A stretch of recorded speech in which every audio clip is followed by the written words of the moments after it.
And so I'll hand over to Amelia now, current Deputy Leader of England and Wales Green Party and standing for re-election in the leadership. So lovely to have you here, Amelia. Away you go.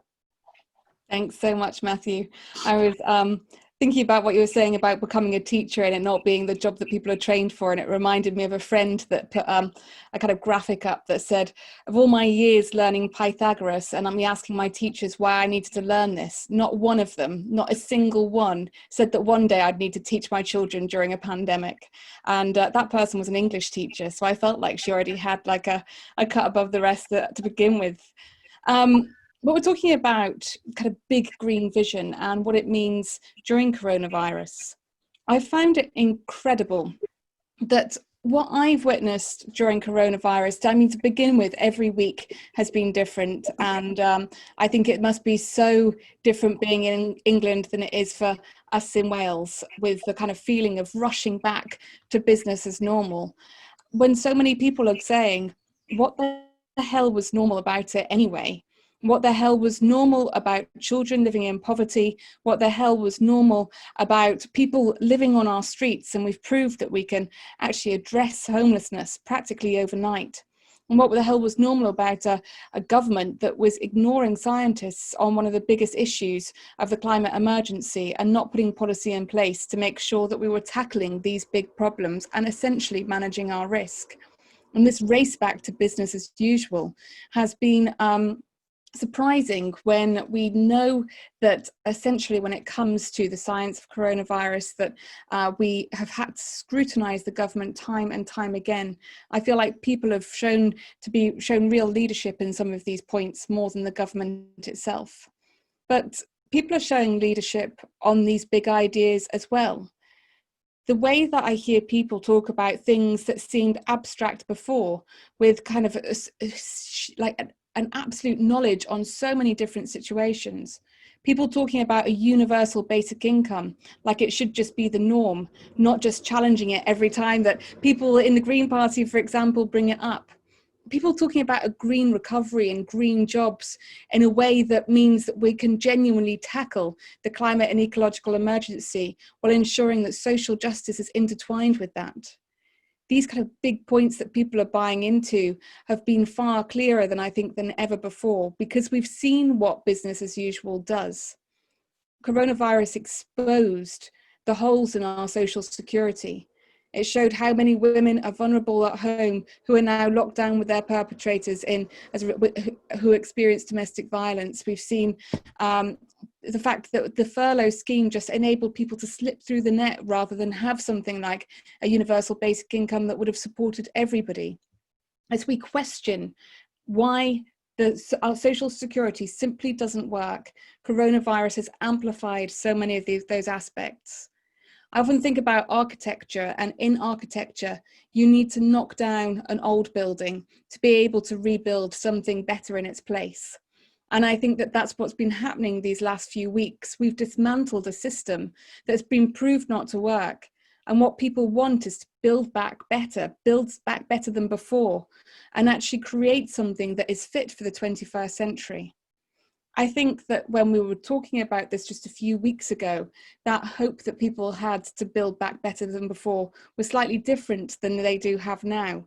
And I think that we've got a real job to make sure that we capture people's imaginations for the long term about what that can look like. Because as Greens, when we've seen people move to their grassroots, their communities, set up mutual aid groups and provide genuine support in their neighbourhoods and amongst their neighbours, it just proves that we can bring things down to a local level that has genuine impact and improves the lives of people. We've been proving time and time again that we can do something differently.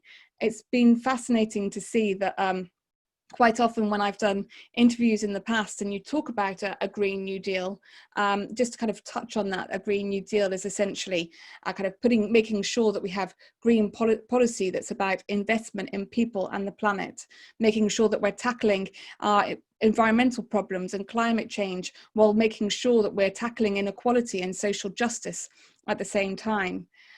This is something that was created back in 2008 when Caroline Lucas worked with people like Anne Pettifor and other economists to talk about why we shouldn't have austerity that basically cut apart the very fabric of our communities, and should instead have investment into green industries, green opportunities for everybody.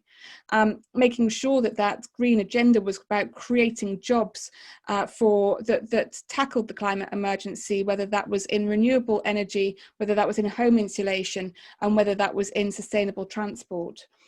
This way of thinking, as you'll probably know, came from after the Depression in America, where Roosevelt invested in the New Deal, which is how they essentially invested out of a recession that meant that people were supported at a time, well, after seeing people being made homeless and seeing people being failed by a political system that didn't, an economic system that didn't support people as a whole.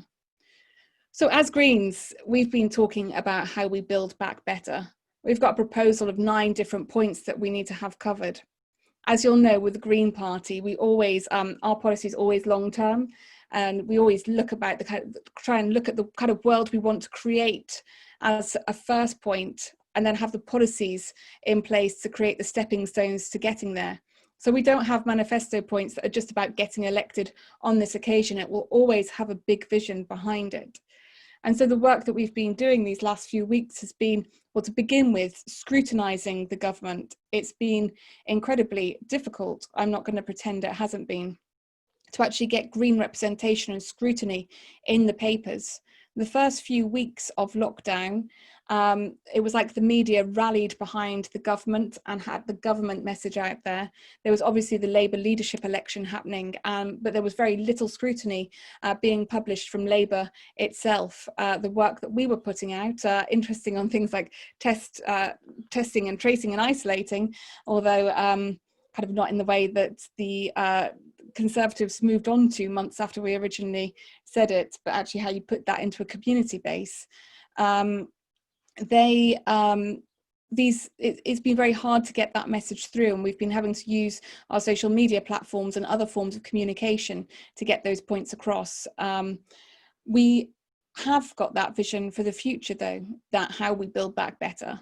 And I need to begin with making sure that we're holding the government to account as they potentially bail out polluters, rather than kind of investing in green opportunities. We need to be making sure that we rescue people and planet, not the people that are causing a potential risk in the future through their carbon emissions, creating the climate emergency. At the moment, you see bailouts with EasyJet asking for 600 million, Wizz Air and BA 300 million, Nissan 600 million, Toyota 365 million, Rolls-Royce 300 million. We need to be making sure that if these industries do get a bailout, that there are conditions added to that to make sure that they are reducing their carbon emissions within their sector.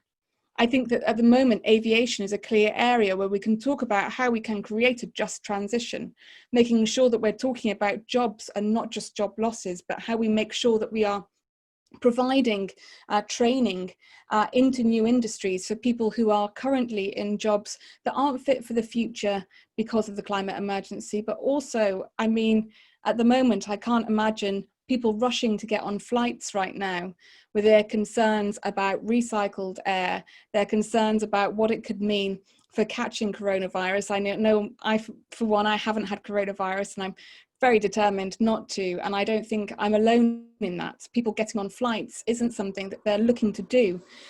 In the upcoming months, years, it's hard to tell. So actually talking about how we transition those jobs and those opportunities, about what we can create from it, are so vitally important right now. I mean, on top of that as well, those bailouts going to companies that might not have paid their tax, or companies that are then going to pay their shareholders rather than their workers. These all must be scrutinised, and making sure that we are sharing this money, this public money, in a way that is effective for people and planet. We've been also talking about how we make sure that we cultivate green values in our food, making sure that we're supporting local distribution, smaller farms, and looking at farming in a more localized way. Talking about clean energy and how we tackle things like fuel poverty. At the moment, 10% of homes are currently living in fuel poverty. We've seen in Huddersfield where a Green councillor put solar panels on some of the poorest homes in his community and eliminated fuel poverty almost overnight. But on top of that, I think that when we think about things like home insulation and how we can reduce people's energy bills as a result of making sure that they have warmer homes, in the 70s, we saw a whole scheme that moved people onto gas that took a very short amount of time to make sure that there was a clear transition from people using fires to gas itself. A cleaner air energy in some aspects, but with the aim to reduce the air pollution that had caused so many problems in the previous decades. We've shown that these training schemes and investing in kind of a vast transition have worked historically. And this could be a moment to invest in training and opportunity to make sure that we are looking to those next goals in the green sector. We want to make sure that everyone has safe and affordable housing. And it's been, as I said, we've seen us eliminate homelessness almost overnight, although what's important is making sure that people who are sleeping rough are given different support networks to make sure that they're able to rebuild a life now that they've got a roof over their heads. But all the evidence has always shown that the best way for people to be able to rebuild their lives is to give them security and an opportunity to not have the worry and the constant fear of being on the street. We're also looking at a universal basic income, again, something that could eliminate poverty overnight, but also just give a fairer deal for so many people, making sure that we're kind of talking about supporting people in the arts, for example. We've touched on it briefly earlier, but in the arts, people have quite inconsistent work. But when we value creativity so much, whether that's, let's face it, it's the creatives who have got us through lockdown with what's been happening on social media or our televisions or things that we can use to entertain ourselves at this point. But without with a universal basic income, it enables people to have that stability. When we invested in the NHS, it was because we wanted to take away the worry that people had about their health.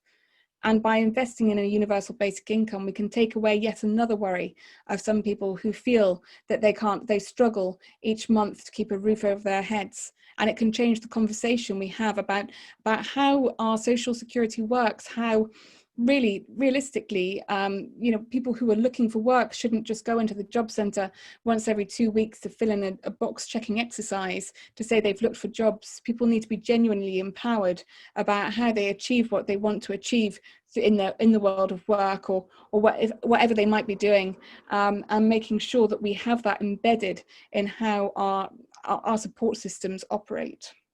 We want cleaner air and cleaner streets. And this feels like all of these points, at the moment, I think it's like 80% of people don't want to have the same air pollution that we had before. I myself am asthmatic and my asthma went away.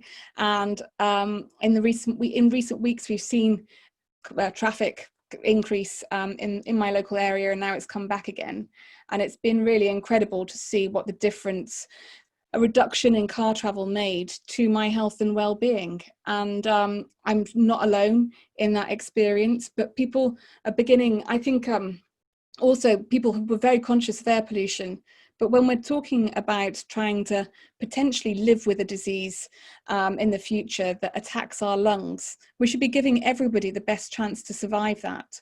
And people in poorer communities, and as we know, this has had a huge impact on BME communities, people of colour living in different communities. The fact that the air that we breathe potentially harmed our opportunities of survival during a pandemic just shows that we can be failed by our government policy time and time again when people and our health and well-being aren't put at the heart of that. We also want to make sure that people have a right to a green space, making sure that with the way that people are thinking about their connection to their green spaces around them are actually embedded in future policy. And here are the important things as well, making sure that our banks work for our communities. Here in the UK, 3% of our banks support community investment. Compare that to somewhere like Germany, where it's 97%. we're not actually making our communities as rich as they are in other countries. We have to remember that banks make decisions on our behalf every single time they invest in a project. If you think about Deepwater Horizon as an example, the billions of pounds that went into that in investment could have been spent on clean energy. And it could have meant that we had huge improvements in that research and development that they had to dig further and deeper, that caused one of the biggest environmental, biggest environmental disasters of a generation. That could have gone into something that would have created something better for the future. And I think it's really important that we scrutinise investment and finance as part of, as well as the economy and policies, as part of how we can build back better. And the final point is about a well-being economy, because we know that that GDP is a terrible measure of how we're doing as a country. Right now, doing well as a country would have been saving lives. Right now, doing well as a country would have been making sure that people didn't fall into poverty. When we look at GDP alone as a measure, then it means that we're not valuing what matters. And it means that we create risks that we simply shouldn't be exposed to. So we've got some big challenges ahead. As Greens and the Green leadership, we've been trying to make sure that we don't talk about this as an opportunity, because this hasn't been an opportunity, because people as we speak are struggling to breathe, experiencing grief. This is a horrendous thing that's happened to this country. But this moment in time is a possibility of creating something better. While we speak, I am sure that there are people of the right wing or big organisations that are talking about this as an opportunity. I'm fairly certain that the Amazon CEO has probably had hundreds of conversations where they've talked about how they make the most money out of this and use coronavirus as an opportunity. But we're trying to make sure that we are challenging some of these things that have been happening from the right, some of these, making sure that we're talking about small business and protecting people's interests, not just the interests of the 1%. And it is hard, I must admit, especially when we're not given the platforms at the moment that we usually would in our press and media, enabling us to have that scrutiny. And I think that this has proven once again that power of scrutiny, that power of having a Green in the room in our councils. I feel like the fact that, as Matthew said earlier, the democracy has been stripped away essentially of the local community as a result of the council closing up elements of their democracy and just running on a cabinet system rather than enabling proper scrutiny of their work. We also see local press shutting down, which is yet another point where we normally have scrutiny of challenging the government, challenging the opposition, or challenging our local councils in the work that they're doing if it's not in the best interests of our communities. I think there's a genuine concern about the future if we don't have that diversity of press. We already see that just a handful of people own the majority of our press, which doesn't create proper scrutiny. And I think it's very clear that we need to invest in what happens next to disrupt what could potentially be people having huge power over what we read and see. So the challenge is tough, but I know that I have hope about what we can do in the future. And I'm sure that you all do too, because people are asking questions in a very different way. And people want to see a vision of the future that means that we are addressing so many problems they see. People are relating to things in a whole new way and looking at their own lives and thinking, what do I want to keep about what my life was like before, and what do I want to get rid of? What lessons have we learned during lockdown? And I think that people aren't just thinking about that on an individual level. They're thinking about that on how so many big ideas work and operate. So this is the time to make sure we're challenging and speaking out about that better future and bringing people to that vision, whether that's on social media, on Zoom calls with your family, whether that's putting local articles to the press. There are so many ways that we can help build that vision as individuals and make sure people can see that we can create something as a result of this. And we shouldn't just be looking to the past for ideas, but making sure we have a clear vision of what we can create for the future.